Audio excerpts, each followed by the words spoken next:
চট্টগ্রামের বেশিরভাগ বেসরকারি হাসপাতালেই নেই পর্যাপ্ত পার্কিং সুবিধা।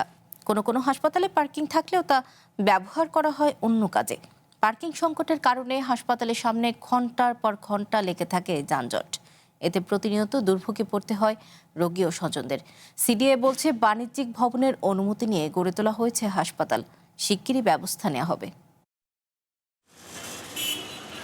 চট্টগ্রাম নগরীর জিএসি মোড়ের মেডিকেল সেন্টার নামের একটি বেসরকারি ক্লিনিকের পার্কিং এলাকা দেখে মনে হয় যেন কোনো ময়লার ভাগাড়। সিলিন্ডারের সারি সারি লাইন দেখে গ্যাস সিলিন্ডারের কোনো কারখানা বলেও ভুল করতে পারেন কেউ কেউ।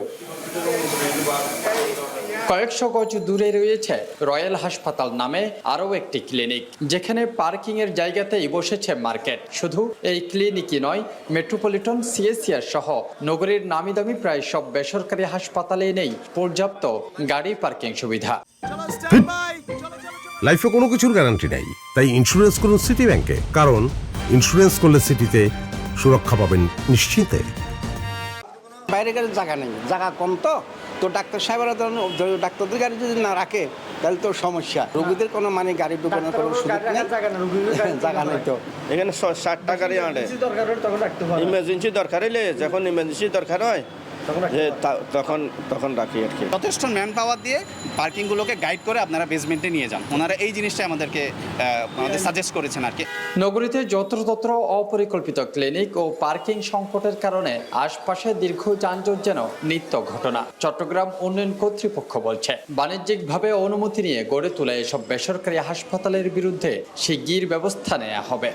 হসপিটাল পরিচালককে নিয়ে আমাদের বসতে হবে যে এই হসপিটালগুলির ব্যাপারে আমরা কী সিদ্ধান্ত নেব। আমরা তো হুট করে বন্ধ করে দিলে মানুষের এখনও যেটুকুই স্বাস্থ্যসেবা পায় সেটা থেকে বঞ্চিত হতে পারে। তো আমাদেরকে একটু চিন্তাভাবনা করে সিদ্ধান্ত নিতে হবে। আমরা এগুলির ব্যাপারে খুবই কঠোর, এতে কোনো সন্দেহ নাই। আপনারা ভবিষ্যতে দেখতে পারবেন যে আমরা কী করছি, দৃশ্যমান হবে আপনাদের কাছে।